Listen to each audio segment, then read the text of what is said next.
On today's episode of the OneIQ Football Talk podcast, Brendon and Sterling talk about the big trade that happened earlier this week, the Kansas City Chiefs and their stadium situation, Brendon's mock draft 2.0, and much more.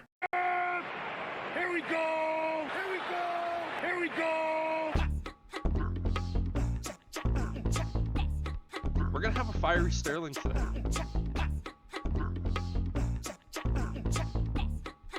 Well, no, you just have a big old air horn, and anytime a Packers fan tries to talk, you just hit the button and drown them out. Like, no, I can't hear you. Go Bears. It's basically the la la la la la la la. Yeah, exactly. Right? You don't even have to live there. You can do it from here. Just remote control everything.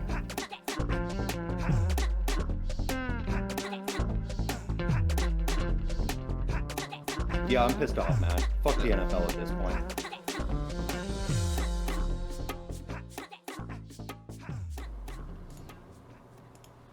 How's it going, everybody? Welcome back to the OneIQ Football Talk podcast. Brendon and Sterling coming at you for another week of off-season football, and we are getting closer and closer to the draft, and needless to say, I'm excited. Sterling, I know you're excited, but how are you doing today, my friend?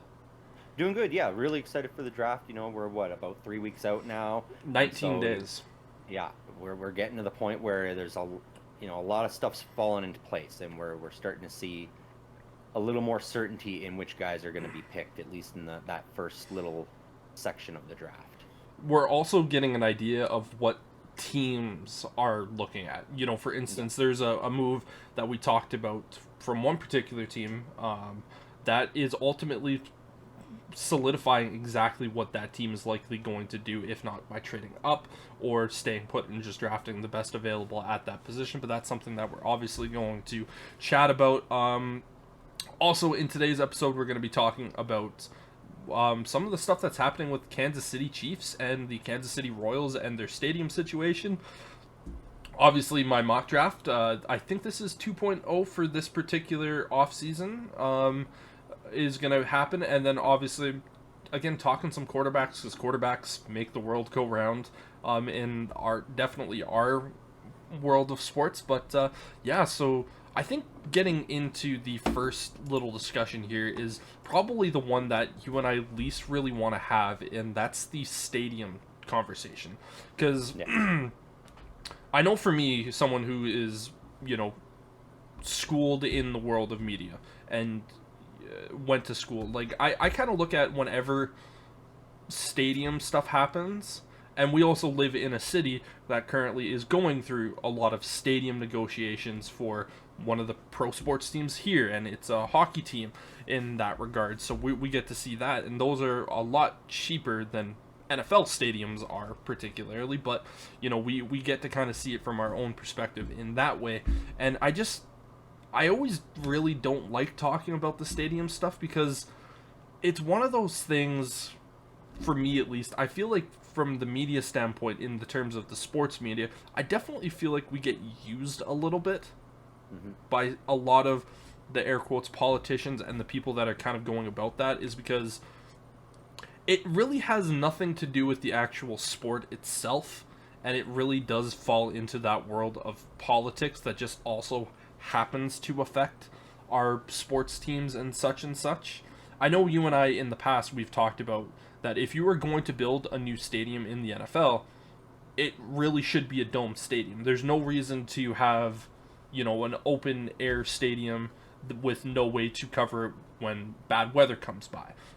There's hybrid stadiums where they can open and close. I think those are perfectly good to have. But yeah, you and I are both in agreement that all stadiums, if they're going to be built in the future, should be domed. But one of the biggest things is the Kansas City Chiefs, the current two-time back-to-back Super Bowl champions, 3 Super Bowls in the last 5 years.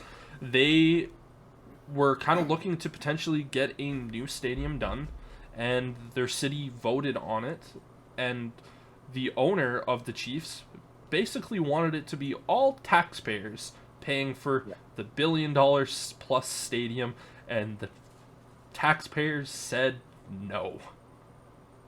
And that's perfectly fair, too. The amount of money these owners have, and you're looking to the taxpayers in the city to pay to build that stadium for you, and then you're still gonna charge, $600 plus for a ticket. It's ludicrous, and so I'm glad that the people in Kansas City stood up and voted and were like, hell no, we're not paying for your stadium. You are a millionaire verging on billionaire. You pay for it. Yeah, I think KC's owner is a And billionaire. and I'm not even 100% sure if it was fully a new stadium. They were wanting to upgrade the concessions and build a new training facility, I believe is what the real thing was. They weren't necessarily looking to completely build a new stadium and move away from Arrowhead. It was more just upgrades he was looking to do, but he wanted the citizens to foot the bill for that, as opposed to him just, taking out a pocket and going, I'm going to upgrade this for my team and my players and the fans because they deserve it. Yeah, for me, I always look at in terms of the actual owners in this regard. I know, a lot of them, they can afford to build these stadiums themselves. Yep. And, I get it in a standpoint of saying, you know what, like, I don't really necessarily want to fork over all of this. If, the city who is dear to it can pay a percentage of it, maybe not a large percentage of it, but let's say even go upwards of 5 to 10%. I feel like most people would be relatively okay with that because it's a much smaller amount. It depends on how much it actually is. Then again, for $1 billion stadium, 10% is still $100 million that taxpayers are going to have to pay for. And I feel like that even then is going to be one of those things. But I just look at owners of teams that clearly have enough money to build stadiums. I go, why don't you look at the city and say, instead of me having to do all of this wriggle room with you guys, I'm going to simply own my stadium. I'm going to own the land. I'm going to have to pay the property tax. Granted, property tax is a massive bitch. We all know that. But why not buy the land, build the stadium, and essentially have everything that you possibly want going back into your own pocket, as opposed to essentially just renting the stadium out to the city? Because I know Chicago is having this big issue, and people are like, you bought a plot of land in Arlington Heights that you could just build your stadium on and not have to pay the city to essentially rent that, and you have full control over what goes on in that stadium. So concerts and other events.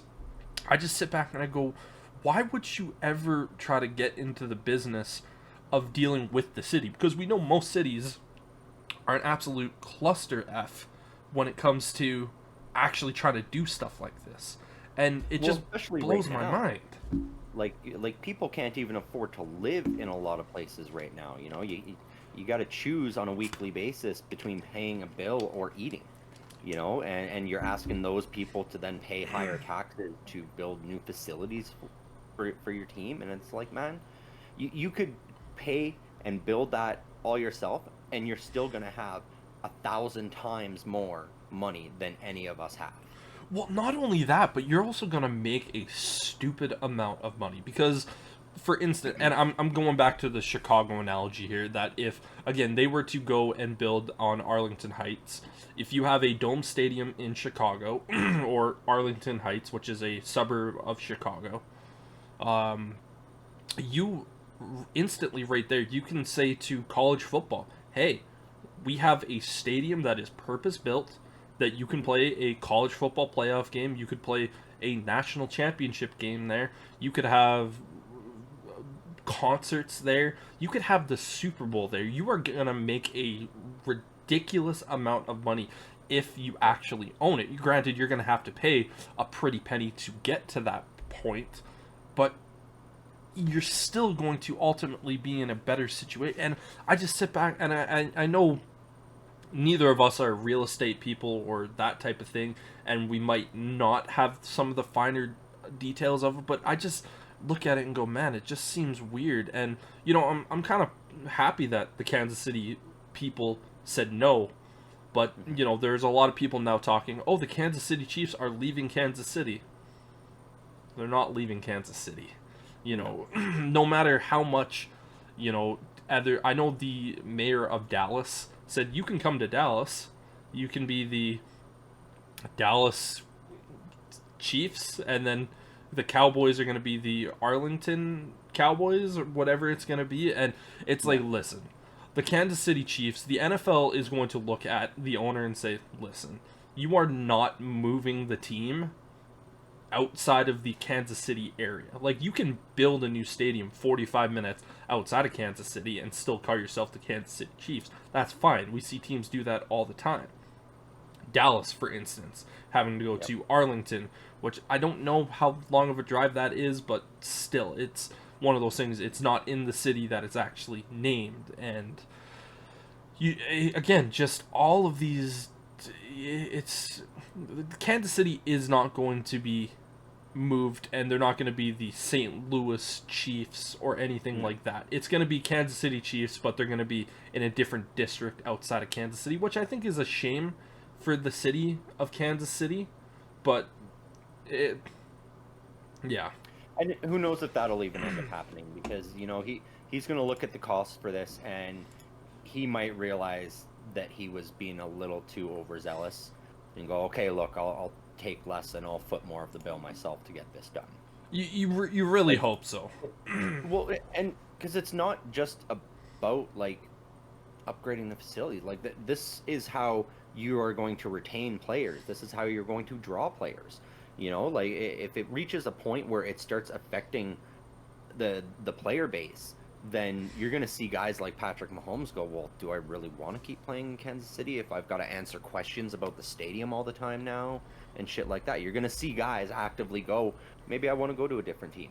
And then you see the team itself start to suffer because of it. Well, you also saw a thing with the Chiefs itself, when you know how the teams actually get all their grades at the end of the year. It's like, oh, how's their cafeteria and their strength.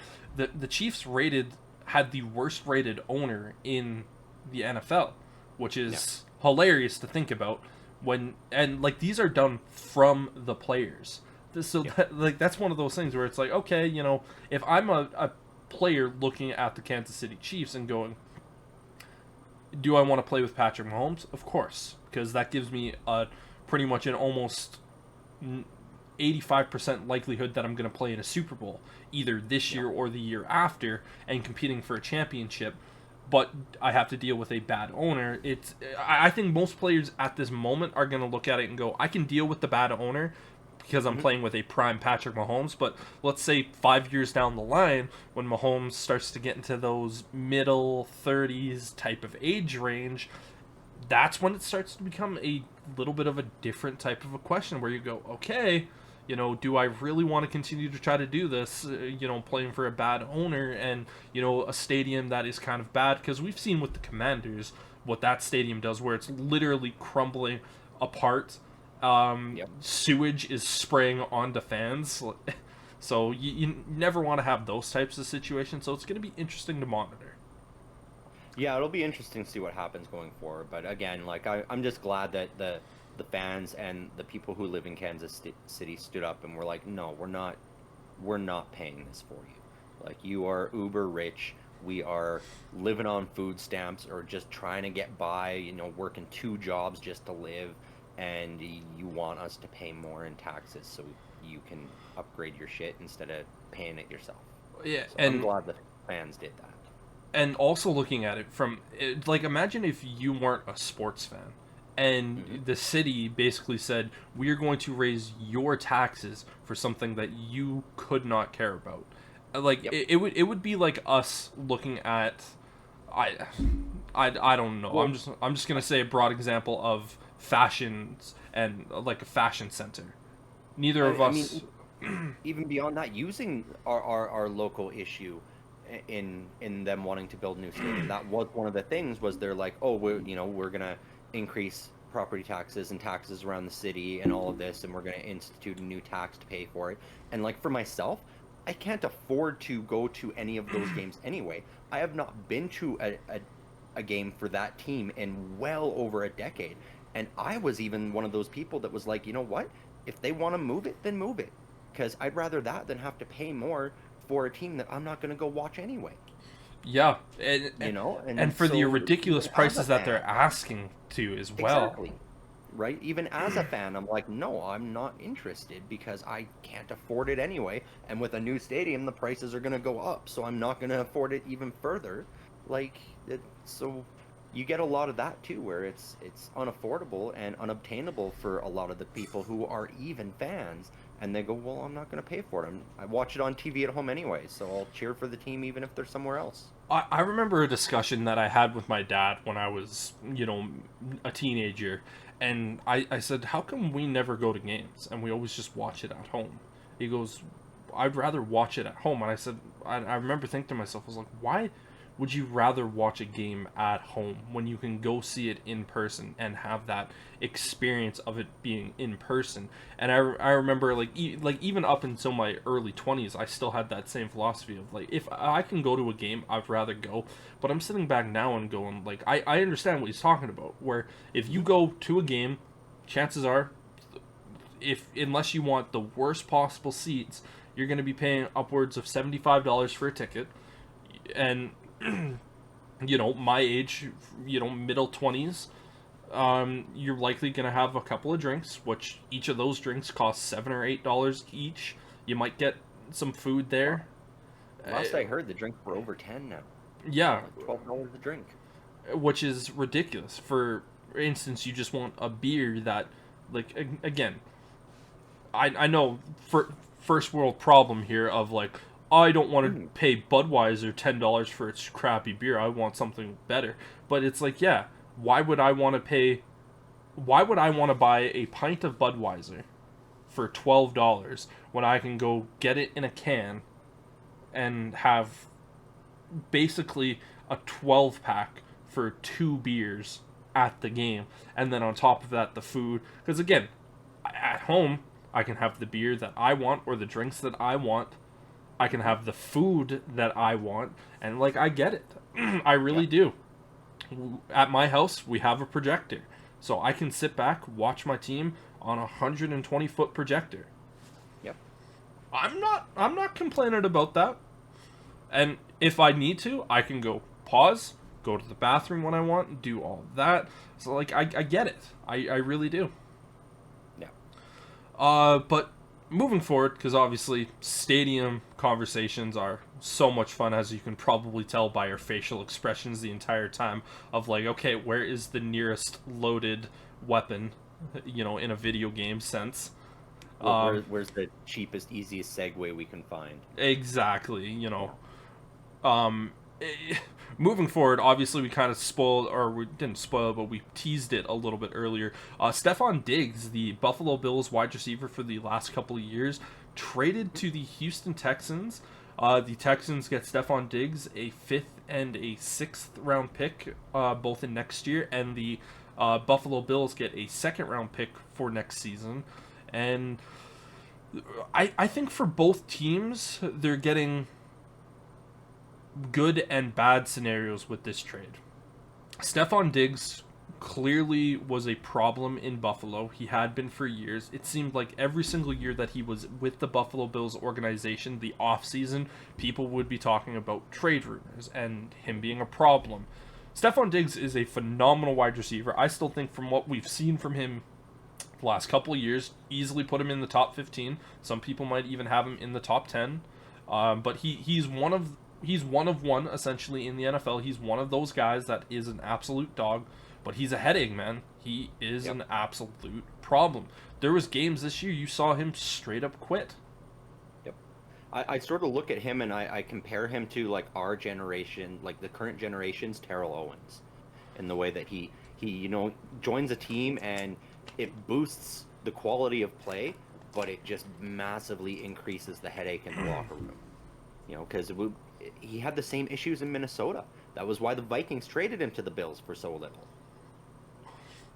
And then the Bills have to get rid of him and ship him off to the Texans. I think the Texans won massively in this trade, though, if I'm being honest, because they're getting Stephon Diggs, and they are taking him, and they've canceled out the final 3 years on his contract. He's a one-year deal. Taking him in, and it's like, you're a one-year rental for us. You're just a big target for CJ Stroud to to hopefully get us over the hump and maybe win a Super Bowl in his sophomore year, and then they're likely going to just let him walk.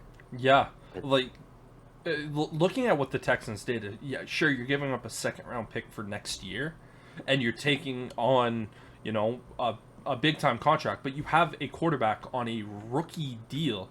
You already have two really good receivers there in Tank Dell and Nico Collins. Nico Collins. Mm-hmm. Adding Stephon Diggs to that, you're going, okay, the Texans are sitting back saying, we are making moves to compete with the Chiefs. We are saying, we saw what our rookie quarterback did.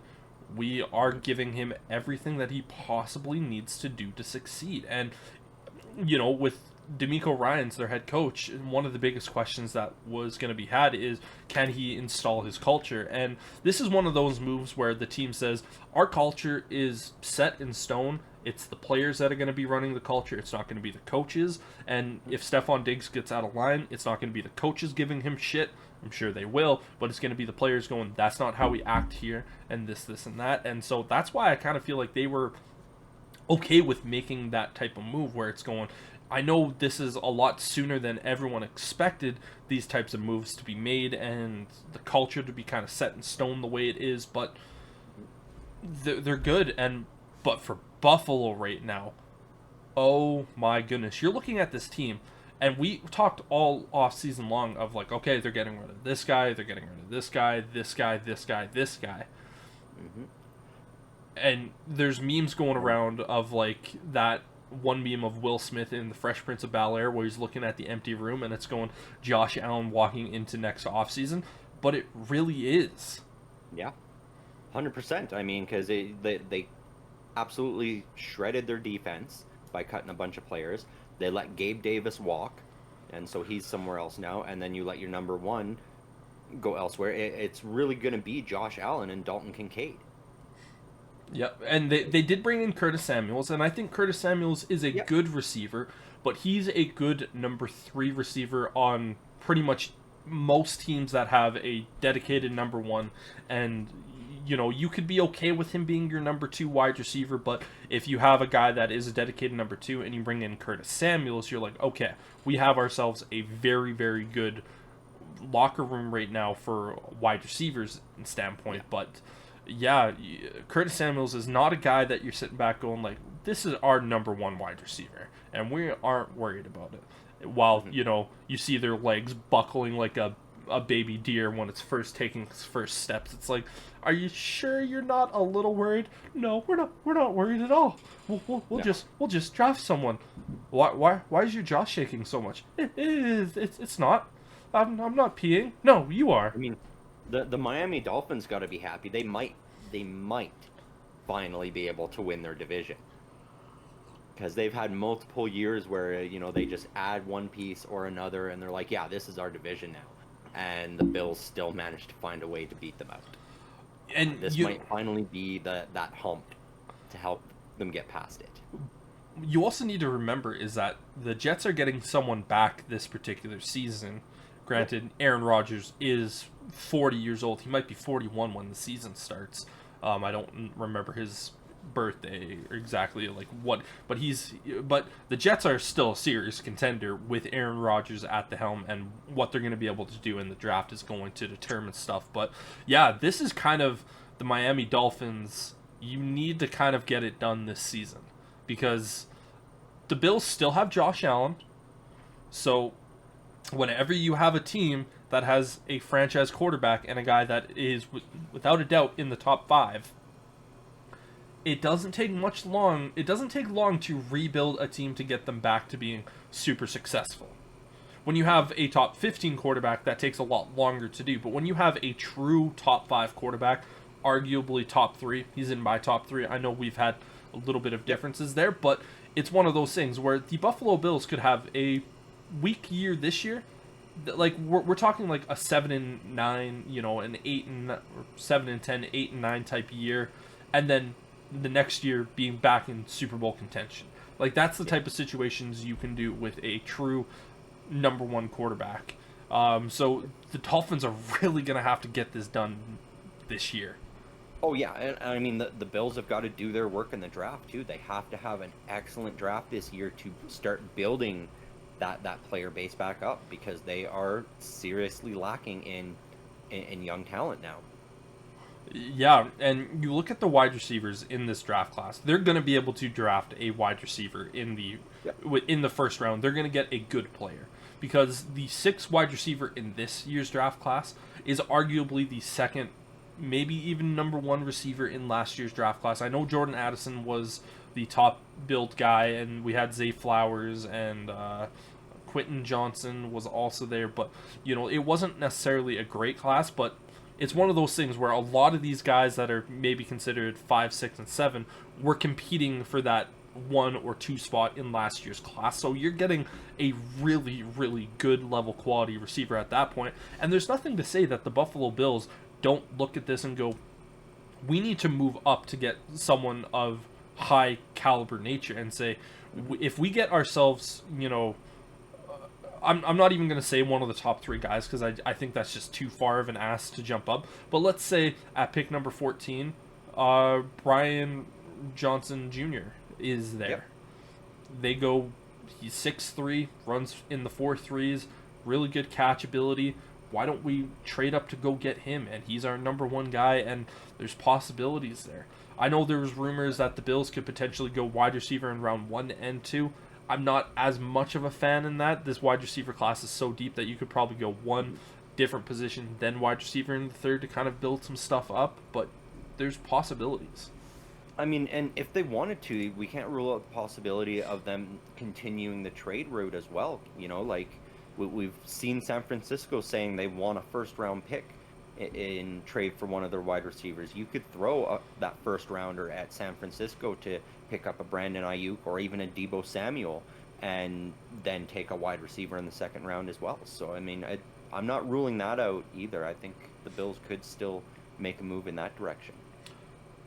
Another player that I think we're kind of forgetting to mention that we might be able to see is, what happens if the Buffalo Bills look back to the Minnesota Vikings and say, we understand that you have a wide receiver that needs to be paid, and you really don't have a quarterback at the moment.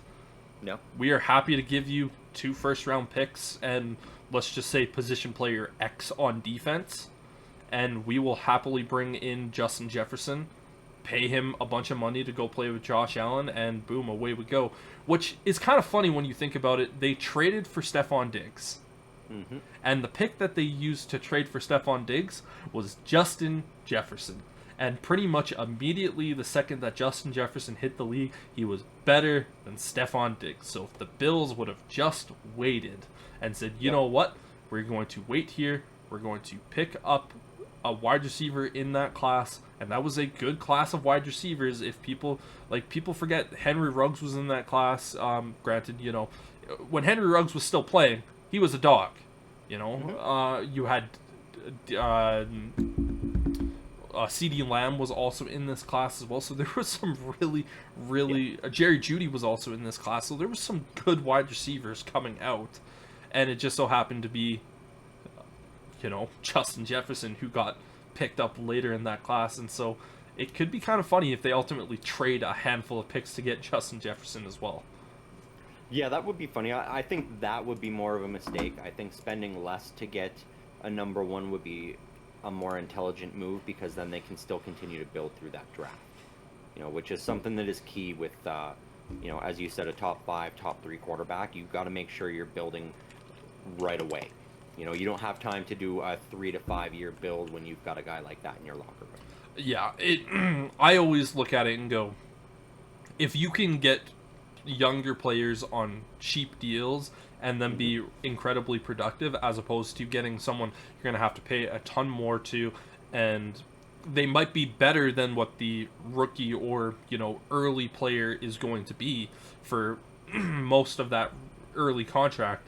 But like, let's say if you have a wide receiver that is producing 1,500 yards consistently per season, and you have a rookie who comes in and gets 1,000 yards per season, sure, over that time period, you're going to be losing out on 2,000 yards over those years, but you're still having a guy that's getting 4,000 yards over those first 4 seasons.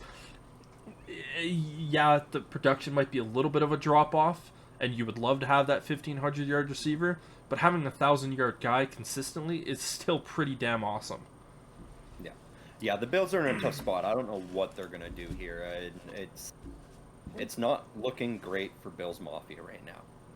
So as we talked about on the other side of this, that Texans team, they were at the bottom of not just their division but the entire league. So they were at the bottom. They were looking up at teams like the Jags, going, "How are we going to compete in this division again?" And well, they were also looking at teams like the move, Colts. Right, one season they just have eclipsed the Jaguars, and they're not even looking at them. They're now looking at the Chiefs and the Bills and the Dolphins and going, "How are we going to beat these teams?" Where the Jags are in the division going, "What the hell? We were supposed to be the dogs in this." We were supposed to have the generational quarterback and this superstar coach that was going to bring us to this level, and it was supposed to be us that were going to easy street through this division, and the Texans said, "Hold my beer." Right?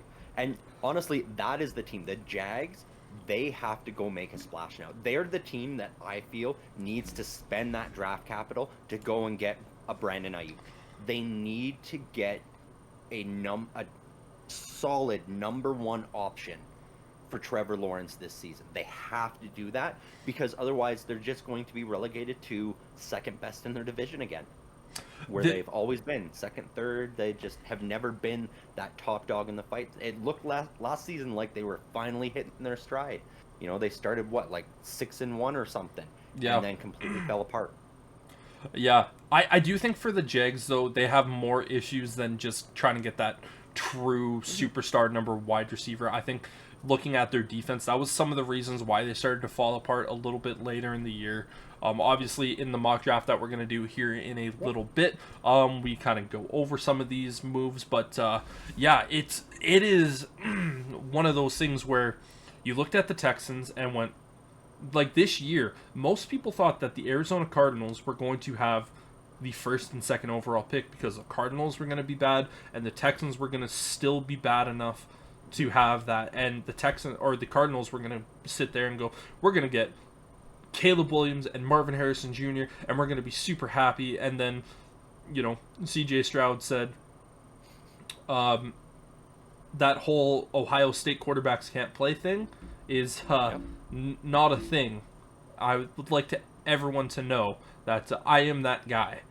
It's hilarious that we went from the Texans being the laughable idiots because, you drafted a quarterback who looked like he was going to be generational, and then, he went to some massage parlors and was really, really bad, and the organization was just an absolute shit show for a lot of years and just not doing things well. And then it's like, okay, generational quarterback, generational edge rusher, and we're casually going to go win a playoff game in their first year.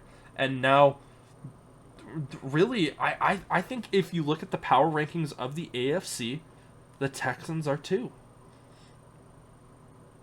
I mean, they're up there, yeah. I'm hesitant to put them all the way up at 2, just because we often do see a drop off in quarterback play from year 1 to year 2. We see teams start to figure out a quarterback, so I'm not keen to put them up at my 2 spot in the AFC quite yet, but they are climbing. They are what the Jags were 3 years ago. They were what the Jags were supposed to be a few years ago. Yeah. No, I can agree with you. Maybe putting them at 2 is a little early at the moment. We still have teams like the Bengals and... Exactly. And I mean, they've got a lot of talent. Like we said, they had the offensive and defensive rookie of the year last year. Yeah. And that is a phenomenal spot to be building your team. D'Amico Ryans inherited a gift from Lovie Smith.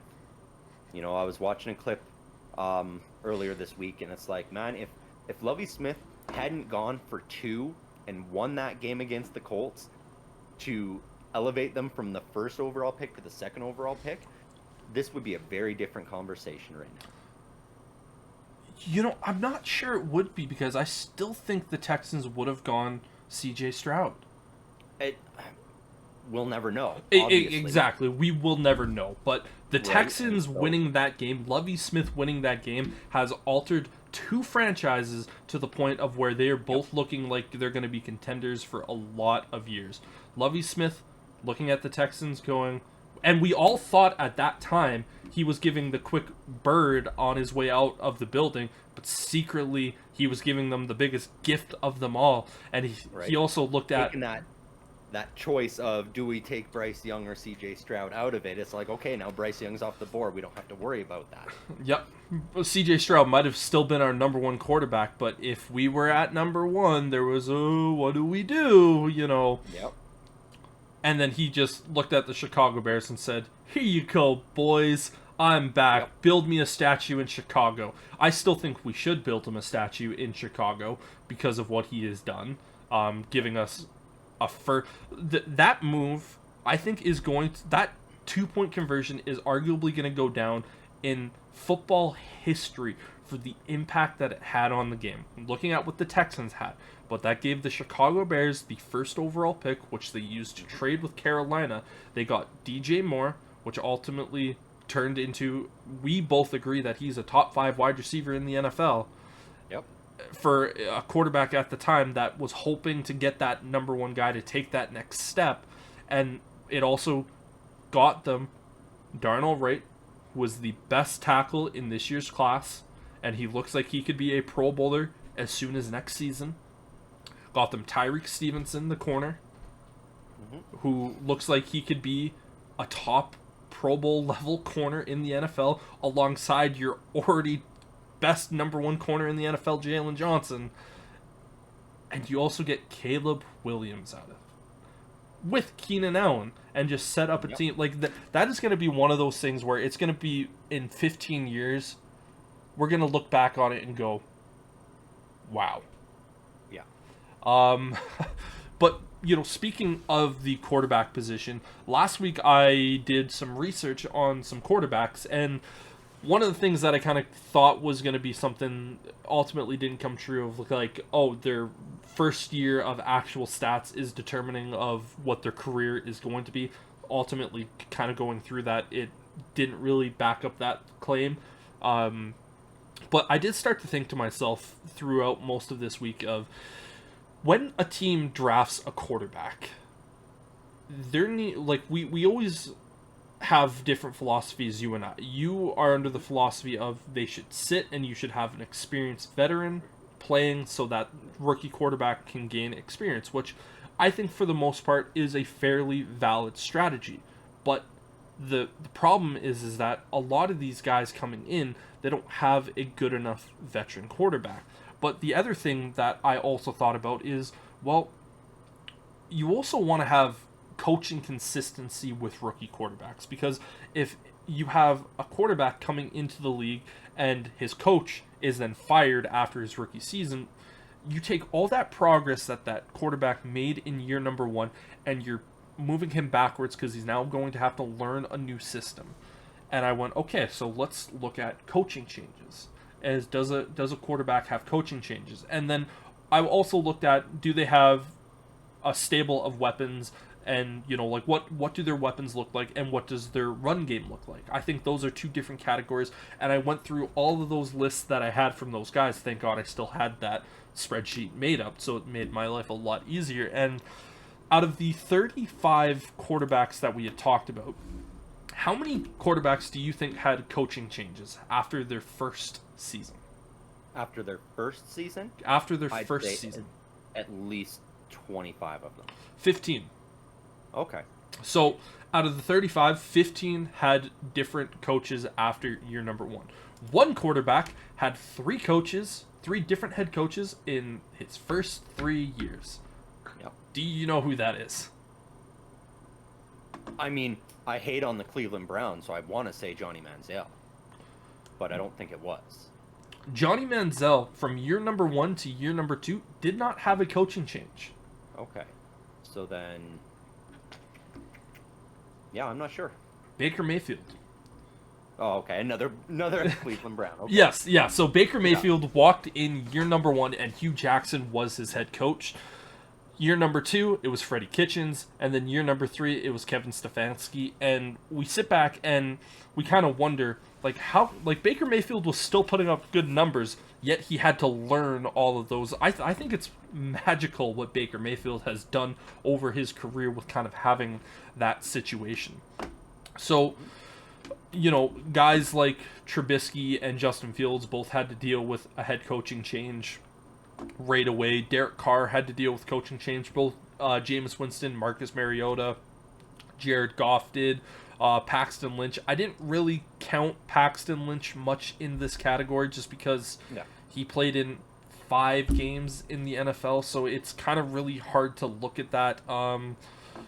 Sam Darnold had coaching changes. Josh Rosen had a coaching change, but then again, he got sent away to different teams. So, again, it was kind of one of those weird ones. Daniel Jones had a coaching change. Justin Herbert, Jalen Hurts, Trevor Lawrence, Justin Fields, and Davis Mills all had coaching changes after their first year, which really, really makes it tough.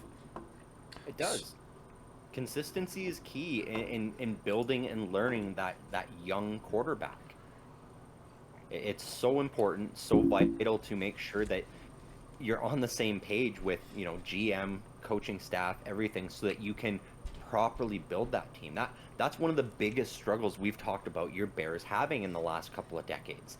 It's you know, we bring in a guy, we think he's going to be the guy, he's not the guy. We get rid of the guy who brought him in, bring someone in new in, and he goes, oh, well, this isn't my guy.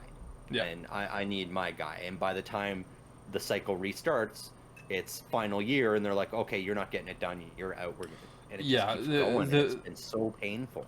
And this is why I feel like I've kind of had a really good perspective on this whole quarterback situation, is because when the Bears drafted Mitchell Trubisky, it was time to move on from Jay Cutler. It really, really was. He was 35 years old. You know, he was making $25 million a season, and he just wasn't the same quarterback. I know a lot of people like to shit on Jay Cutler, but in his most of the way throughout his time with the Chicago Bears, he was a top 10 quarterback in the NFL. He was inconsistent, and it seemed like he didn't care, but he was a top 10 guy. There was some years he got close to that top 5, but he never cracked it. You know, there were some years where he fell out of the top 10, but for the most part, he was, and they did need to move on from him. They drafted Trubisky, and John Fox didn't want Trubisky. He wanted Deshaun Watson. John Fox was a bad coach, so I understood that move of moving on from him and saying, okay, we looked at what happened with the Rams when they fired, I forget who it was, but they brought in Sean McVay for Jared Goff. It was like they revamped it, and it's like, okay, we're bringing in Matt Nagy. And it's like, okay, but, you know, we really got to hope that Trubisky can take that jump that Jared Goff did. Didn't get it done. And it was like, okay, it was for years, it was, okay, Trubisky isn't the guy. And we knew Trubisky wasn't the guy. We also didn't know at that point that Nagy wasn't the guy, but that last Hail Mary ditch effort from Ryan Pace and Matt Nagy, drafting Justin Fields as that, we are trying to save our jobs, that was a big mistake because everyone knew that they were on their way out. Mm-hmm. When they did that with Trubisky, you know, no one really thought that Pace was going to be on his way out. There was maybe some thoughts about Fox, but you kind of needed to see how he was going to do with a rookie quarterback. And, you know, with Eberflus, I look at this and I go, one of the biggest reasons why I wanted a head coaching change this year is because I don't want to see that cycle go in, but I do not think, even if the Bears have a bad year, that Eberflus is going to get fired. I think Ryan Poles is looking at this going, Eberflus is getting 2 years with Caleb Williams. Yeah. And I do think that if you make a coaching change after that second year going into that third year, that's a little bit easier to handle because the guy has 2 years of playing experience. He has a little bit more of knowledge of how the NFL works. It's a little bit easier on that quarterback. Still not ideal, but you can get it done. So I feel more confident with the Bears this time than I did with that last time. But some of the other stats that I was looking at here is, what were your weapons doing? Did you have a 1,000-yard receiver, or did you just have like a complete dumpster fire of weapons around you? And so looking at this list, how many teams do you think for guys in their first year of proper starting and, more likely their rookie season, because most of the guys started their rookie season, how many of them do you think had a receiver over 1,000 yards? 5 or less. 8. Yeah. But that's still a very small margin of it. And you had 3 guys that were within 100 yards of 1,000, or 3 teams that were in 100 yards. How many do you think had a proper running game where you had a guy kind of dictating that role of being that number 1 back to get over 1,000? I mean, I'd say probably that's the same number, 5 or fewer. 6. Yeah. Yeah, so even worse than that one. And 3, again, were close. So, and then again, but most of the teams, however, when you're drafting a quarterback, you don't really have a nucleus around them. But the bigger one that I wanted to look at is who were your veterans that you were learning from? Because I really do think that unless you are a truly special, gifted, like game-changing quarterback, it doesn't matter who's in the room. Because you look at Joe Burrow, I have his backup, or the guy that he learned from. It was Brandon Allen. Joe Burrow, he's one of those guys. It didn't really matter, but unless you have one of those guys, if you're a top 5 quarterback pick, then you're probably coming into a situation where you should be the starter. Yeah, but still having a good veteran there to help you with certain situations is very important. So I broke it down into 4 categories of veterans. You have bad veterans, where if your starting quarterback goes down, you are extremely worried, even if it's just for 1 game. You're like, oh boy, we are in trouble. Then I have it in a good vet, where, if your starting quarterback goes down for a game or 2, you're okay with it. You really hope that it's nothing more than just a game or 2, but you can get that guy to kind of right the ship for the time being. Then I have your great vets, where it's if your starting quarterback goes down for a season, you are more than comfortable having this guy in for the season. Are you expecting to win a Super Bowl with this guy? No, but you can still get a bunch of wins and do fairly well. And then last off, we have the Hall of Fame vets. Either this is a Hall of Fame player or a Hall of Fame level guy to learn from. And I'll kind of break down some of that here in a little bit. But how many do you think had bad veterans? Probably most. 17. Yeah. So a still decent chunk of it. For some of the guys, for instance, you look at Blake Bortles, he had Chad Henne to guy, who did Johnny Manziel have? He had Brian Hoyer. Brian Hoyer, later in his career, is a guy that you might have been a little bit okay with. At that stage in his career, no. Jameis Winston, Marcus Mariota, I didn't even put any vets down because the guys that were there were so bad it's not even worth talking about. Guys like Jacoby Brissett and Jimmy Garoppolo, they both learned from Tom Brady. That's a Hall of Fame guy to try to learn from. Dak Prescott. But those are also guys that they didn't really get the opportunity to be the starter on those teams. They had to go somewhere else. They did. Yeah. Jimmy Garoppolo went to San Francisco, I think, in year number 4 of his deal, and didn't actually play full year until year number 6 of his career. Yeah. Jacoby Brissett obviously was the 3rd quarterback on that team his rookie year, and then in the offseason of his year number 2, he was traded to the Colts to replace Andrew Luck after he shockingly retired. But yeah, both of those 2 guys learned from Tom Brady, so that's who they got most of their philosophy from and learned from during their adolescent stages of their career. Dak Prescott, do you remember who he had as a veteran quarterback in year number 1? Tony Romo. Romo was still there? Yeah, so what happened with that is that they drafted Dak Prescott in the 4th round.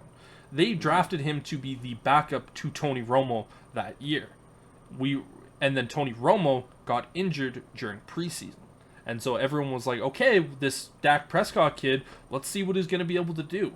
And like Tony Romo or not, he is a Hall of Fame level guy to learn from in the quarterback spot, because we like to make fun of Tony Romo on his broadcast for being weird, but he also can break down and explain things better than most broadcasters that we've ever seen before.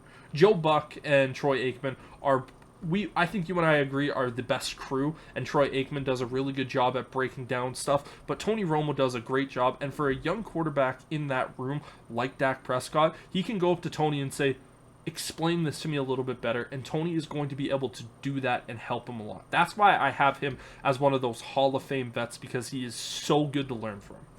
See, and that's a key factor as well, though, is are these vets willing to assist the younger players? In some cases, you don't have that.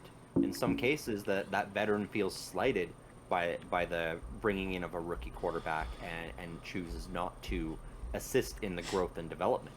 And you are referring to Mr. Ben Roethlisberger in this circumstance. Ben Roethlisberger is still a Hall of Fame vet, because if you look at what he does, even if he doesn't want to teach you stuff, you still get to be in the meeting rooms with him. So I do have Mason Rudolph on this list with a Hall of Fame vet, because he learned his first 3 years with Ben Roethlisberger. Granted, did Ben want to help him? No. But he was still in the meeting rooms with him. He saw the way that he practiced. He was able to get that information and kind of have that and still kind of go down that road. Yep. And not just Ben Roethlisberger. No. Aaron Rodgers was the same. Yep. He was a little bit more willing to help out Jordan Love than what Brett Favre was willing to do with Aaron Rodgers. But it was still one of those things where when, Jordan Love got drafted in Green Bay, it was like, okay, like, you guys do realize that I'm still an MVP level guy. The next 2 seasons, I'm going to go win MVP. But, like, it's not going to be my job to coach this guy up. I'm going to be nice to him. He's going to be my best friend in the room. But I'm not going to be the guy that's going to, give him the secrets of the game on how to do everything. He can learn from me by watching me. And that's still one of those things. Daniel Jones had Eli Manning. Eli Manning, he's a Hall of Fame guy.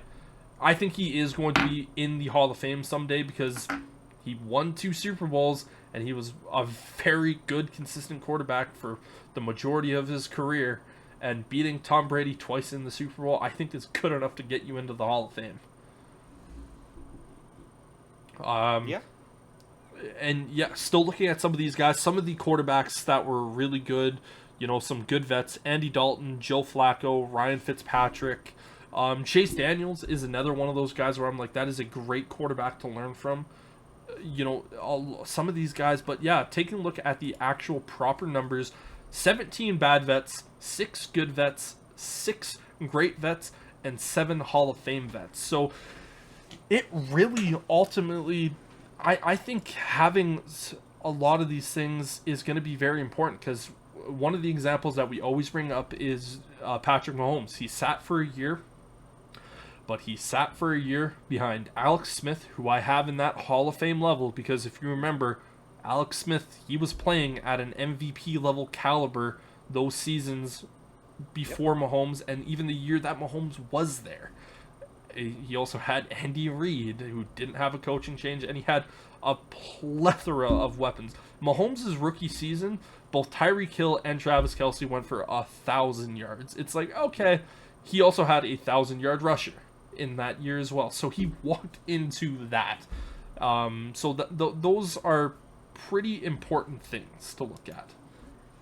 The other thing that I did is I looked at all of this data and I said, how do these teams in this year's draft who are quarterback needy, how do they stack up? And I categorized it into those 4 categories. What do their weapons look like? What does their O-line look like? What does their running game look like? And what does their coaching staff look like?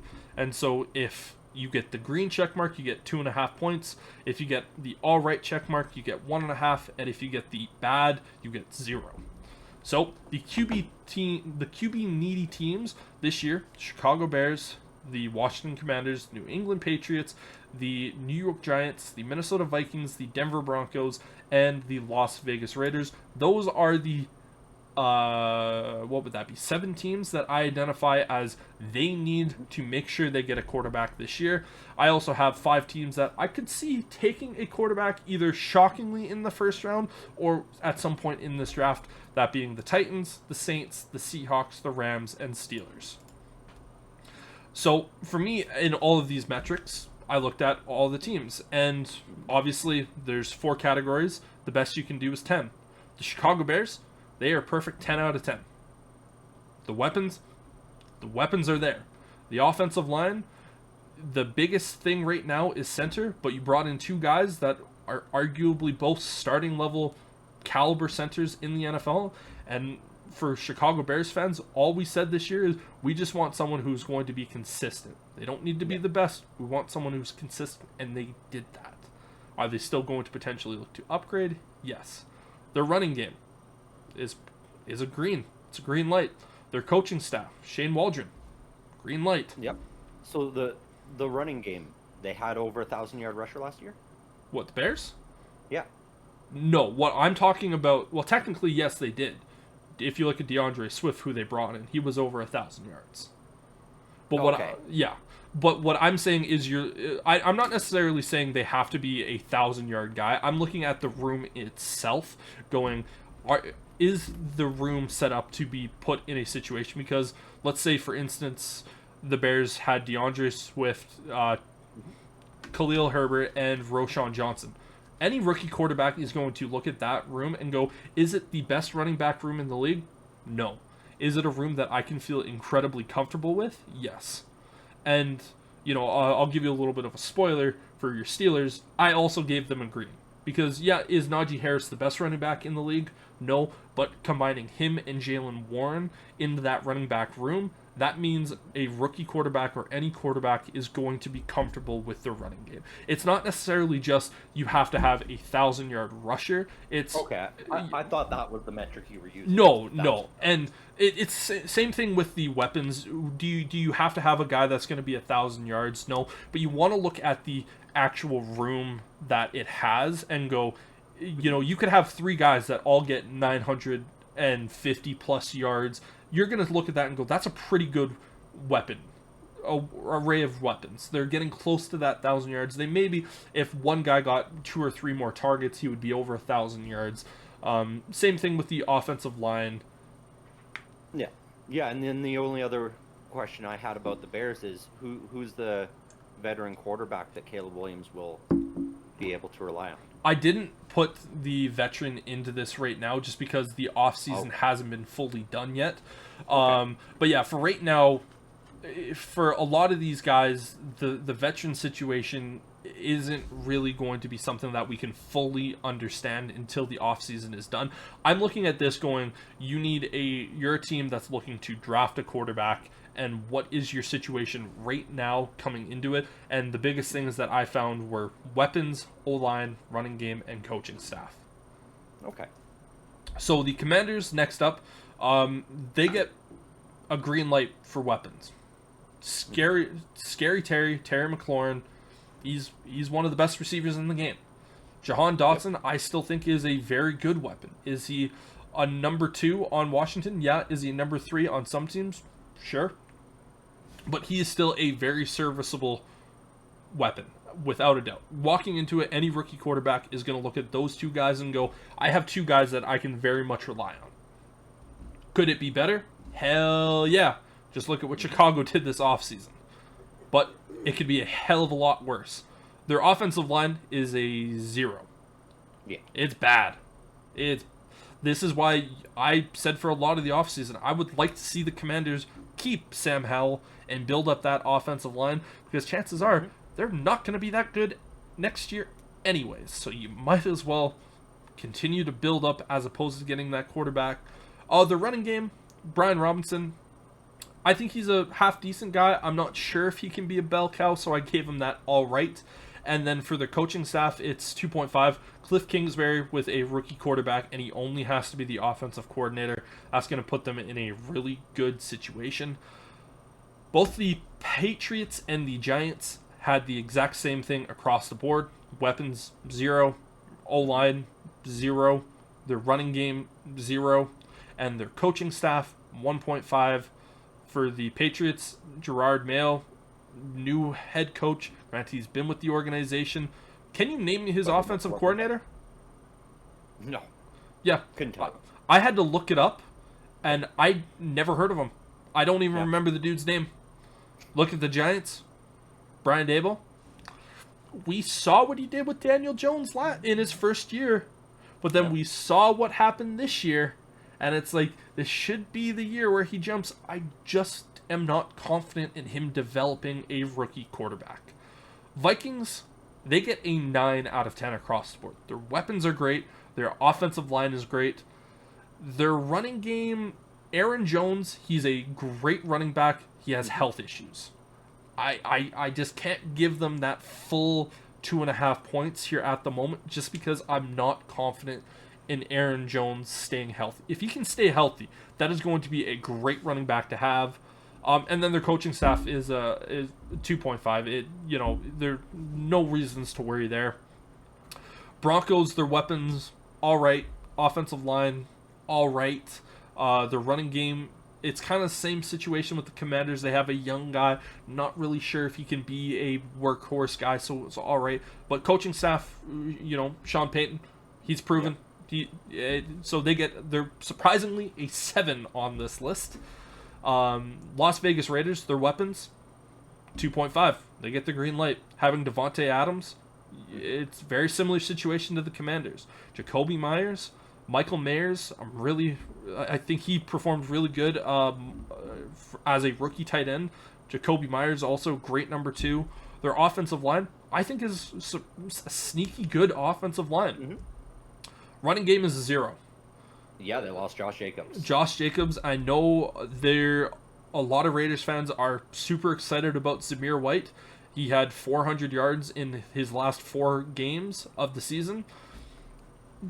I need to truly be convinced by him to really see anything. And then their coaching. Antonio Pierce, love him as a head coach. He's a defensive guy. And they brought in Luke Getsy as their offensive coordinator. Can coaches grow and develop? Yep. And can they be different from their first job to their second? Yep. Luke Getsy, to me, until he has proven me wrong, he does not give me any sort of confidence. No, look what he did with Justin Fields. Exactly. Taught him how to throw screen passes. And a lot of those didn't work. He has his box of crayons sharpened. His bottle of glue is topped off. His helmet is on. He's about to rizz him with the tism, baby.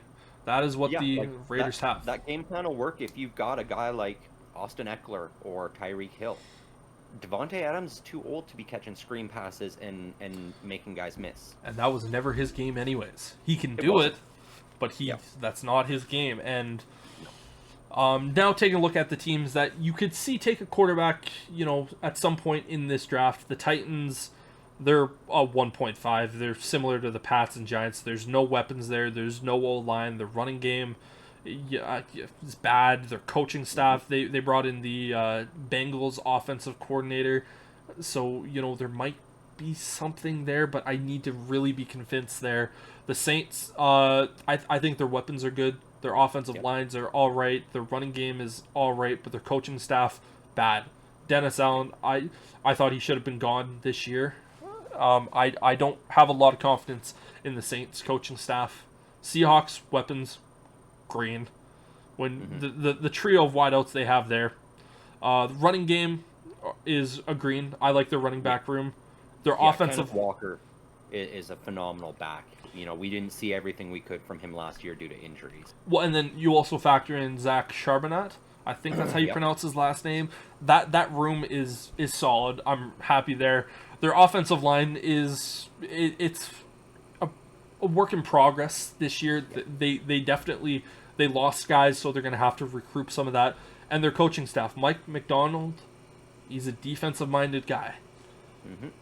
I need to be shown and proven what your offensive coordinator is going to do for me to really be trustworthy of what you're going to do.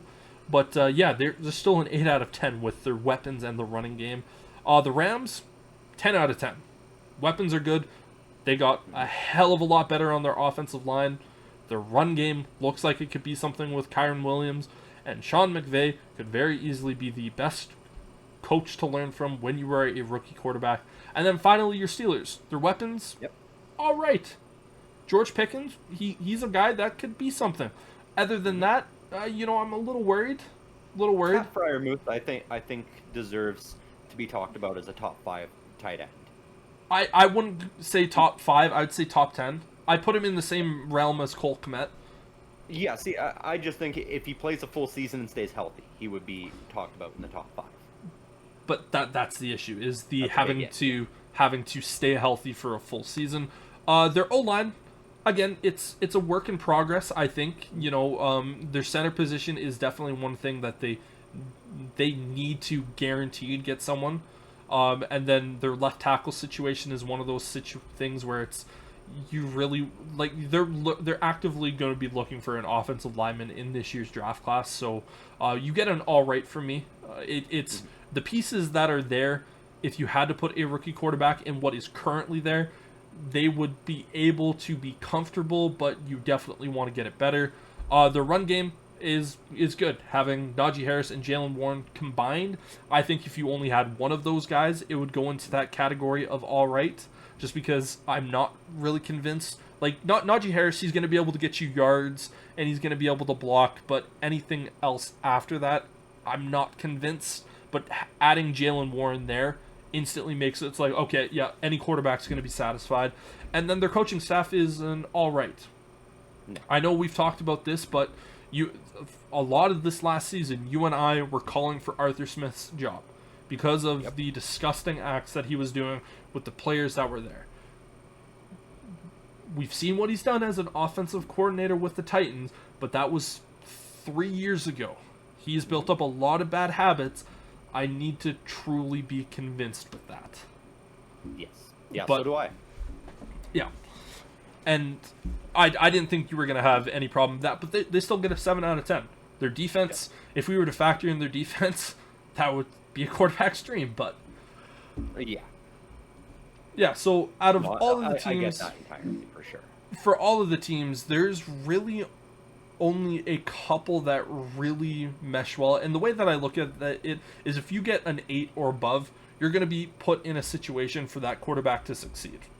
Mm-hmm. So the Bears... Yeah, that's a situation where you could bring in a rookie quarterback and he should potentially be starting. Oh, not necessarily just starting, but he's put in a good position to succeed. Yeah, that's what I mean. He should be starting because he'll be in a good position for success. Yeah.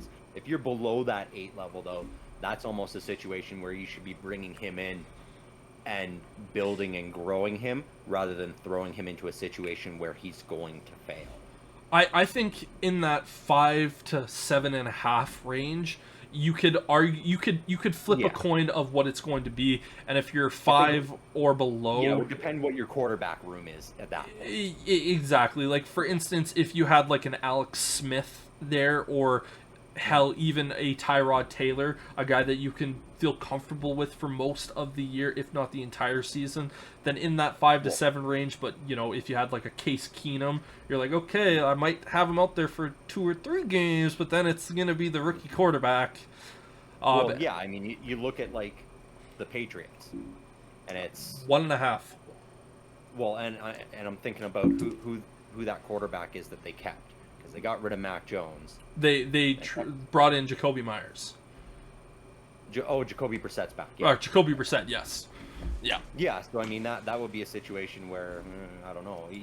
Steelers, however, you go, okay, well, you got Russ, you got Fields, you can bring in a quarterback and he can chill. He's without a doubt going to be a guy sitting there. Exactly. But then again, let's just say the Steelers in the second round, Michael Penix is still available. I'm not a massive fan of Michael Penix. I think I've made that very clear. But in the second round, kind of closer to that later range, if he's still available, again, you only have Russ for a year. Fields is only on for a year. I could see a situation where the Steelers pull the trigger on that, and they could be more than satisfied with the results with that.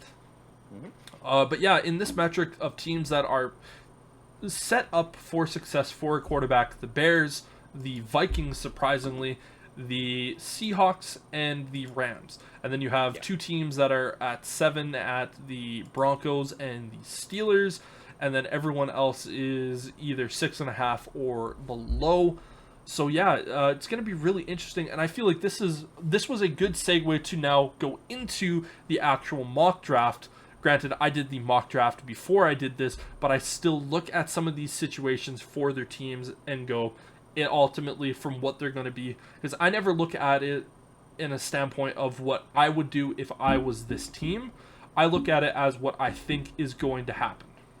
Yeah, what I think this team will do in this situation based on what they typically would do in a draft, what their team needs are, and what the best available player is on the board. Yes. So, starting out, there are trades in this mock draft, I will say. Not many, however. There's only 2. Yeah. But starting out with pick number 1, Chicago Bears are taking Caleb Williams. At this point, I'm simply waiting for the Chicago Bears to announce that Caleb Williams has signed a deal with the Chicago Bears. A lot of people don't really know this, but if the number 1 team and the number 1 overall pick come together, they can sign a contract with each other before the draft. It's frowned upon from the NFL, but you can do it. Yeah, the only catch is he's not allowed to do any training at the facility until post-draft. Exactly. They can do a contract ahead of time, but there's not allowed to bring him in and start teaching him the system early or anything like that. Yeah, I would love the Bears to do that, just so that you can have Caleb Williams in the draft room and just be like, okay, so at pick number 9, we have, either Joe Alt, Rome Odunze, or Brock Bowers, and just go, so, Caleb, here's our draft reports on these 3 guys. Tell us who you want. Yeah. Like, for me, I'm just kind of waiting for that situation to happen. But this is the worst kept secret in the NFL. Caleb Williams is only doing 1 draft visit, and that's with the Chicago Bears. Everyone knows he's going to Chicago. It is the worst kept secret. At this point, the NFL should just say to Chicago, just sign the fucking guy already, because there's no point. And, most of the reason why the NFL frowns on it, because they go, we want to have that drama with the number 1 pick of like, ooh, could they? It's like, no, just do it already. We already know. Like, let's just move on through this process. Washington Commanders. They're going to get the drama through 2 to 10. Yes, they will. At pick number 2, I have the Washington Commanders selecting quarterback out of LSU, Jaden Daniels. I think Cliff Kingsbury is going to kind of want to go down that more Kyler Murray route, the guy that he kind of had, more of that athletic guy. And I think Jaden Daniels, you want him more there because of that offensive line and the mobility to kind of move around. The only question that I'm going to have there is when he is moving around, can he find some of these open targets? But he has Terry McLaurin and Jahan Dotson to kind of help him out. Running game is one of those situations you don't really know at the moment, but you're putting him into a good nucleus. Do I think Jaden Daniels is the second best quarterback in this draft? No, I have him as QB4 for me in this particular draft. But I think Washington goes with their current situation. This is the type of player that would be really good for them moving forward. At pick number 3, I have the New England Patriots trading with the Minnesota Vikings. The Minnesota Vikings send the first-round pick this year, the 2 first-round picks that they have this year, a first-round pick next year, and a second-round pick next year to go up and select Drake May, quarterback out of North Carolina. The Patriots have said they need to be wowed to go move away from a quarterback. I think the Vikings are going to give the godfather of, I'm going to give him an offer he can't refuse. I think the Vikings, they understand that they're not trading with Chicago for Caleb Williams. They're going to offer that to Washington, but they're going to say, no, we're going to take this. And New England's going to go, this is going to be fair. We get 2 first-round picks this year instead of 1. We get a first-round pick next year and a second-round pick next year. We can't say no to that because we can build our team a lot better, and we're setting up our young head coach with a lot of different assets to use. And Drake May is now the quarterback of the Minnesota Vikings, and unless something changes, he's going to be able to throw to Justin Jefferson, Jordan Addison, TJ Hawkinson. That offensive line is pretty good. Yep. He's going to be set up to succeed pretty damn quickly in a division where you're going to have to go up against Caleb Williams, the Chicago Bears, Jordan Love and the Green Bay Packers, and the Detroit Lions with Ben Johnson still on the team and Jared Goff having their third year. So that division just all of a sudden went to like, oh shit, this is quarterback heaven. Yep. At pick number 4, I have the Arizona Cardinals trading with the Las Vegas Raiders. Vegas sends their first and second round this year, and they also send an additional first round pick in next year's draft to go up and select quarterback out of Michigan, J.J. McCarthy. So we have quarterbacks 1, 2, 3, and 4. The Raiders, they are another team that they are set up really, really nicely for a quarterback. They can go out there, get J.J. McCarthy, who we've seen be a game manager at Michigan, throw to Devontae Adams. He can throw to Jacoby Myers. And the beautiful thing about the Raiders is they have Gardner Minshew as a quarterback there, who you know for a fact has started a lot of games and has played well. And if you want JJ to sit for a little bit, are you going to be super satisfied with Gardner Minshew for the entire year? Probably not, but you can have him in there for the first 8 games of the year and say, okay, JJ, you've learned, you've seen the NFL, take the second half. That's a great situation for the Raiders to be in. Pick number 5, the Los Angeles Chargers trade. No, I'm kidding. They select Marvin Harrison Jr. out of Ohio State. When you lose both Mike Williams and Keenan Allen, you know, we've kind of been joking this year at which team has been doing a bigger disservice to their quarterback. Has it been the Chargers or has it been the Bills? And the Chargers kind of go, we're going to do that big disservice, but we're going to immediately give them a generational talent at wide receiver. And, you know, it would be kind of weird to look at Jim Harbaugh and say his first pick as a head coach of the Chargers is a wide receiver from Ohio State, the team that beat him the last 3 years. But he has seen this guy too much to go, we need Justin Herbert to have this quarterback or this wide receiver. Yeah, that, and he'll be extremely satisfied to see that all of his hyping up of J.J. McCarthy worked. Because there's been a lot of talk of that he's trying to hype him up into that 4th pick so that Marvin Harrison Jr. can fall all the way to 5. And it works. It 100% works. Pick number 6, the New York Giants. They were really hoping that a team did not trade up for JJ, and JJ was there at pick number 6, but he's not. So they look at Daniel Jones and go, fine, we'll give you a goddamn weapon. And they draft Malik Neighbors out of LSU. Malik Neighbors is, to me, he's Jamar Chase. He's Odell Beckham as a young player. You go out there and get Malik Neighbors. Daniel Jones sucks. He's terrible. He probably won't do much better even with Malik Neighbors there. But the quarterback that you have after Daniel Jones will have a solidified number 1 weapon right out of the gate. This is a move that I look at. You're setting up your next quarterback for success. No. Pick number 7, the Tennessee Titans. I have them selecting Joe Alt. The Titans, their offensive line is bad.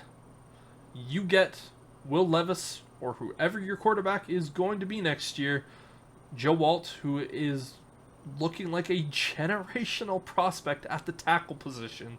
You are going to be happy as clams. It's a situation made in heaven. Yeah, Titans are in a position. It's best player available at the most important position on the field. I know we talk about quarterback as the most important, but really the guy protecting that quarterback on his blind side is equally important. So that's an obvious starting building block for a full-on rebuild for the Titans, which is what they need to do. You drafted Peter Skoronsky last year, who's your left guard. You had Joe Alt to your left tackle spot. The left side of your offensive line is set, and then you do not have to worry about that for years and years to come. Pick number 8, the Atlanta Falcons select edge rusher Dallas Turner. After bringing in Kirk Cousins, and they traded for the kid from Arizona, I'm forgetting his name. They brought in Darnell Mooney. They already have Drake London. They need to start focusing on their defense. They get athletic edge rusher Dallas Turner to help out their defense. Solid move all around. At pick number 9, the Chicago Bears, they cannot resist. They select Rome Odunze, wide receiver out of Washington. You have Keenan Allen, DJ Moore. Throw Rome into that mix. I'm sorry, secondaries. What are you going to do? Then you also pair Cole Kmet and Gerald Everett from the tight end spot. And then the running backs with Caleb Williams. Yeah, have fun, defenses. Number 10, the New York Jets. They select tackle out of Penn State, Olu Fashanu. They are going to help out Aaron Rodgers as best they can. They know this is their last year in that Aaron Rodgers window, and then they're going to have to look for something else. Mm-hmm. But getting a tackle of Fashanu's level is very, very key to this team, because whoever you have at quarterback from years moving forward is going to have a true number one blindside blocker. He's not the same level as Joe Alt, but he is a damn good tackle. Pick number 11, the New England Patriots. After making that trade with the Minnesota Vikings, they select tight end Brock Bowers out of Georgia. Now, this is one of those things where we've seen the Patriots be really successful with tight ends in the past, with Gronkowski, and when Aaron Hernandez was still playing and, wasn't doing bad things off the field, that was their MO. Jared Mayo was on the team as a player during that time period, and it worked out quite well. So they look at this and go, for whoever our quarterback is in the future, they're going to have one of the best young tight end weapons in the entire NFL. Denver Broncos at pick number 12. I have them selecting quarterback Bo Nix out of Oregon. This is a reach, but the Broncos, they don't have any other choice. Yep. Can you name their starting quarterback right now? Whoever they draft. Yeah, because whoever they have currently on their roster, can you name the quarterbacks currently on their roster? I mean, I know their highest paid quarterback. He's on the Steelers roster. Uh-huh. Yeah, that's about it. Yeah. Sean Payton, as we discussed, he's in a position where he's going to be able to coach up a young quarterback. It's not necessarily going to be the best situation for a young quarterback, but it's also not going to be the worst. You have some weapons there in Cortland Sutton. Javonte Williams, he's a good running back. The offensive line is, it could be a lot better, it could be a lot worse. And the defense is what it is. And Sean Payton is hopefully going to get the most out of the most experienced college quarterback ever in Bo Nix. So it's an overdraft, but it's a move that the Broncos simply have to make. Next up, we have the Arizona Cardinals. After trading back with the Raiders, they select cornerback out of Alabama, Terron Arnold. They need some defensive help. At this point, you could also look at what's going to be available for wide receivers. There's no one there that I really like at that point in value. And I think they just look at this and go, who is the best player on the board? That is Arnold. He's a shutdown corner, and they are very happy getting that keystone guy to help out their defense. I know Jonathan Gannon, their head coach, former defensive-minded guy, so he's going to want that. Moving on with the Saints at pick number 14, I have them selecting Troy Fautanu, tackle out of Washington. He is a guy that could potentially go ahead of Olu Fashanu. they're kind of going to be compared to a lot this year. And the Saints, they can get better on their offensive line, and I think adding more protection for Poopy Pants Derek Carr, and if you don't understand why we call him that, watch him any single time there's a clear rusher coming after him. He looks like he's running with poop in his pants. And Fatanu, he helps out massively with that. The Indianapolis Colts at pick number 15, Quinton Mitchell, the corner out of Toledo. Again, I kind of looked at this team for the Colts and said if there was a wide receiver that I liked a little bit more at this spot, I could see them going there. I could see them also going edge rusher, but adding some defensive help onto that team and getting a true kind of... I feel like with Mitchell, he's kind of climbing up draft boards like what we saw with Devin Witherspoon last year. He's kind of that same mold and same build, and he's going to be really good for the Colts to get and try to help solidify that back end. The Seattle Seahawks at pick number 16, they stay fairly close in region and select offensive tackle out of Oregon State, Talisu Fuaga. They need to help whatever quarterback they're going to have. I know this is a spot where we might see Michael Penix go, but I feel like they're going to go, we have a guy that we're paying a bunch of money to. Let's just get him some offensive line protection up front. At pick number 17, the Jacksonville Jaguars select Nate Wiggins, corner out of Clemson. They need help on that back end. Ever since getting rid of Jalen Ramsey, it has just been a rotating door of guys coming in.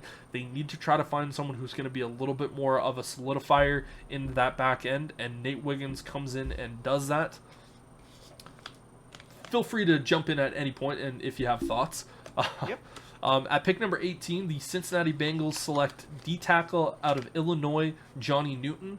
Johnny Newton is an Aaron Donald regen almost. I know in a lot of sports video games when you see like superstar level guys retire, often you'll see a regen.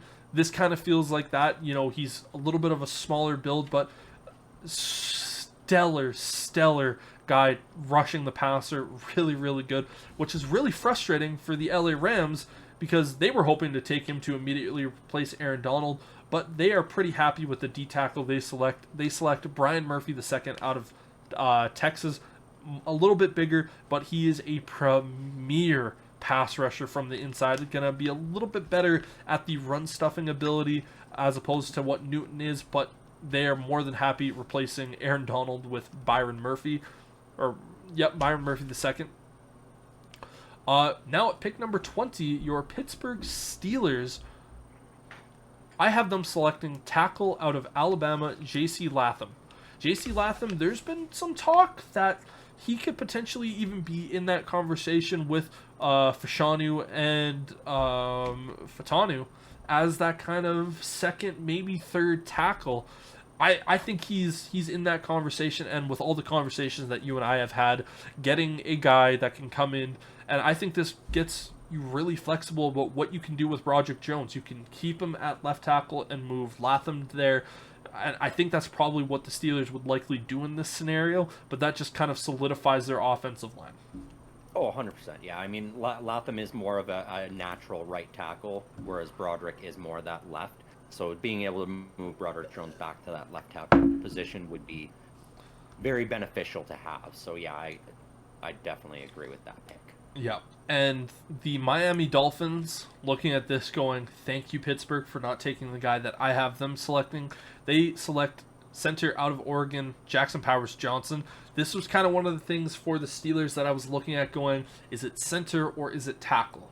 And I felt tackle for them is probably a little bit more of the pressing issue because there are centers that they are going to be able to find in the second round. The kid from Georgia, the kid from Western Virginia. So that's why I went down that particular route. And talent level, I would say Latham is a step above Jackson Powers Johnson, in my opinion. You know, that's a... You know, you're grabbing a really high-quality tackle instead of a serviceable center. I think they're both the exact same level of talent. When I watch both of them play, obviously the center does a much different job than what the tackle does. But I think if you were to have them on a draft board. This is me talking. I think they're even. I just think tackle just happens to be the more important position out of the two, so that's why the Steelers went down that particular route. They need both, so they went with two guys that are pretty much equal, and they went, what's the more premium position, and that being tackle. Granted, Latham, he's going to play right tackle in the NFL, but as we've discussed, left tackle or right tackle is just as important as left tackle in today's modern NFL. At pick number 22, the Philadelphia Eagles select safety / corner out of Iowa, Cooper DeJean. They look to try to build up that back end, and after losing Kevin Byard to free agency, they go, we're going to take this talented kid, Cooper DeJean, who can play both outside corner and safety, just an all-around phenomenal player for them. The New England Patriots, after also acquiring pick number 23 from the Minnesota Vikings, they select edge rusher Jared Verse. They get their superstar weapon on offense at pick number 11, and now they get their top-end defensive player this year in Jared Verse. Jared Verse, he's my favorite edge rusher in this class just because of his size. He's going to go into that Patriots defense and wreak havoc. He's going to have fun out there. Dallas Cowboys pick number 24, Armanius Mims, tackle out of Georgia. Again, they need to just kind of help out any way they possibly can on that offensive line. And this is one of those moves that they typically do whenever they lose a keystone player in free agency, whether it's due to age or just money conversations. They typically go out there in the first round and replace that player with that same position. I feel they're going to continue down that road. At pick number 25, the Green Bay Packers select corner out of Alabama, Kool-Aid McKinstry. They're seeing exactly what's happening in the division. Caleb Williams is there with his 3 superstar weapons. You have the Vikings, Justin Jefferson, Jordan Addison, the Lions. You have Amon-Ra St. Brown, who we both had as a guy that's a fringe top 5.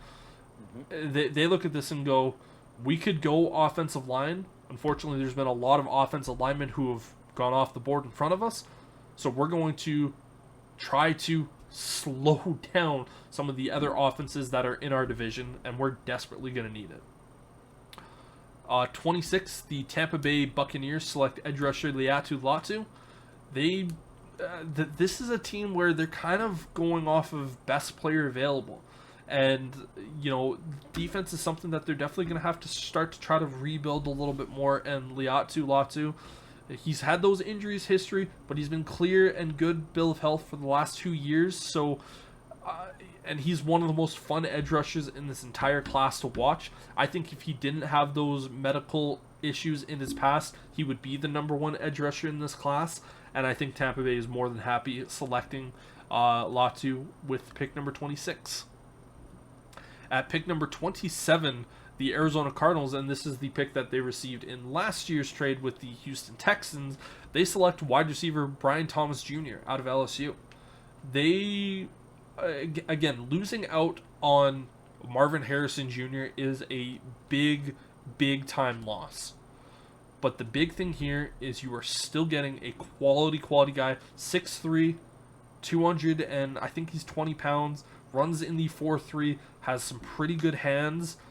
That's a guy that you can give to Kyler Murray and feel really confident about. And I would love to watch the battle between Arnold and Thomas during training camp, because those are just going to be some fun battles. Obviously, both SEC guys, they played against each other in college, so having those two guys there would be fun. Mind you, I did this mock draft pardon me as I have a quick cough there. I did this mock draft before all the trades happened. So I had the Buffalo Bills selecting Adonai Mitchell, wide receiver out of Texas, because I said losing Gabe Davis is big for that team. And I said, you know what? Stephon Diggs isn't going to be there forever, so you are going to need to have a guy that comes in and be that guy. The Bills, they are going to run to the podium if any of these next wide receivers are still on the board. At pick number 29, I have the Detroit Lions selecting edge rusher out of Penn State, Chop Robinson. They can go after a corner here. I think the fact that Kool-Aid McKinstry is off the board, Nate Wiggins also gone. They kind of sit back and go, you know what? Let's make our edge rushers extremely difficult. They're gonna say, okay, we see everyone loading up on weapons. How does your offensive line hold up? Green Bay, you went after a corner. Let's see how you pair with Chop Robinson and Aiden Hutchinson coming both sides. Chicago, same thing. Minnesota, you better make sure those offensive linemen are good. Pick number 30, I have the Baltimore Ravens selecting wide receiver Xavier Worthy. They tried to strike gold with Hollywood Brown a few years ago with that elite speed. This time they get a little bit more production out of Xavier Worthy, who just broke the 40-yard dash record at the Combine. The 49ers, at pick 31, I have them selecting Graham Barton, guard out of Duke. He is, without a doubt, one of the most athletic offensive linemen in the entire class. He can play guard, he can play tackle. I would be willing to bet he could probably play center. And with a lot of the 49ers positions kind of filled up here at the moment, setting up that offensive line for the future with a versatile guy like Barton is a massive, massive plus for them. And then finally, at pick number 32, the Super Bowl champion Kansas City Chiefs select Keenan Coleman, wide receiver out of Florida State. They're sitting back going like, we don't care which wide receiver falls to us. We're going to be happy to select it, and good things are going to happen. And Keenan Coleman going to the Chiefs should worry a lot of people because he could have a Puka Nacua-like performance in his rookie year. His hands are just so smooth. When you see him running, he trusts his hands, so he can go full speed, catch the ball, and he is big, man. 6'4", and he can also... He didn't run in the 4.3s. He's more of a 4.5, 4.6 type of guy. But what he does when the ball is thrown his way, he catches it. He had a catch against Syracuse this year. If you haven't seen it, I recommend you watch. You just type in on YouTube Keenan Coleman catch against Syracuse 2023. You're gonna sit back and go, "Oh no, that's who Mahomes is throwing the ball to." On top of adding Hollywood Brown into that offense, that is going to be very, very terrifying for a lot of years. So that is Mock Draft 2.0 by myself. So yeah. Yeah, a lot of wide receivers, a lot of cornerbacks. You know, it's the way the league is going. It's pass heavy. You know, a lot of passing yards, a lot of points. So it's going to be interesting and fun to watch what some of these teams do. Yeah, and a lot of the wide receivers in this class, I know it feels like we're saying it every year, where it's just like this wide receiver class is just historic, but this is just a different level of class, because even you look at the guys in the second round, Xavier Legette from South Carolina, he is going to be such a phenomenal player. He could be a first round guy. I genuinely believe you could see 8 receivers go in the first round this year. Oh yeah, I think you're right. And so I'm sitting back going like, there's teams like, for instance, the Packers. They've drafted a lot of receivers over these last couple of years. They could simply just say, let's draft a wide receiver. The Lions could do it as well, saying, we have Amon-Ra St. Brown. Let's get him another guy. I know we drafted Jameson Williams a few years ago, but he is another one of those guys that could be just adding more and more and more. It's an interesting class, man. Yeah. No, it's going to be so interesting to watch, and I was glad to see what you did with my Steelers as well. I know I've been talking a lot lately about Jackson Powers-Johnson, but in the last week or so, I've seen a lot of reports coming out of Pittsburgh that they're not as concerned about that center position as a lot of the fans seem to be. They've even talked that if they don't get a center in this year's draft, they are fairly comfortable and confident in moving Nate Herbig from the guard position to that center, and they think he's going to be able to do a good job. And so, yeah, Lathan, even if he's off the board, where Mims went, Mims was another one they were talking about possibly bringing in. because with how well Broderick Jones did do at that right tackle position, if they have an opportunity to take another premier left tackle, they very well may do that and keep Broderick Jones over at that right-hand side, because he was really good at opening up holes for Najee Harris and Jalen Warren. And one of the things that you and I that we did even mention in this is that right tackle is just as important as left tackle, because it was always the fear of we need to have a left tackle to protect the blind side. Well, protecting the blind side is good, but you also need to protect right here, and having an edge rusher coming right in your face. If there's a guy not blocking him, it doesn't matter if he hits you from behind or hits you in the front. It's still bad either way. And not only that, but with the player safety initiative, we don't see as many brutal blindside tackles anymore, because a lot of those edge rushers know if you rock the quarterback from the blind side that hard, even if it appears to be a clean, safe tackle, you're likely going to get a 15-yard penalty flag and a fine at the end of the game. Yeah, so a lot of times we don't see guys going full steam from that blind side anymore. You'll still get the sacks, but they're more of like, I'm going to grab you and then just roll. Yeah, exactly. a lot of not those die from those hits anymore. A lot of those blindside sacks are more, instead of just going and basically crunching the spine with your shoulder, it's going to be, I'm going to grab you by the back and then roll you down. Kind of almost like a wrestling type of move. That's what you see more of the blindside. Or it's going to be the strip sack, which is going to be you're just smacking the ball out of his hands and the ball's on the ground and that type of stuff. But yeah, like if you have Broderick Jones as your right tackle, oh no, you have a stellar right tackle. Exactly. And if you have another guy on the opposite side, you're like, yeah. And like, this is kind of why I feel comfortable with the Bears not having to take a tackle, because you look at Darnell Wright, I think he's a Pro Bowler. And then on the opposite side, you have Braxton Jones. Braxton Jones is he's a starting caliber left tackle in the NFL. Is he a top 10 guy? No. Is he a top 20 guy? Without a doubt. Is he somewhere in that middle, around that top 15? I would say so. And like, that's kind of what you need in the NFL if you have a consistent all-around good offensive line. Yep. So yeah, I know I don't necessarily have anything else here today. I know you gotta go quickly, run and do some stuff. So yeah, fairly good one. A lot of draft heavy talk, and obviously the next few weeks. Makes sense.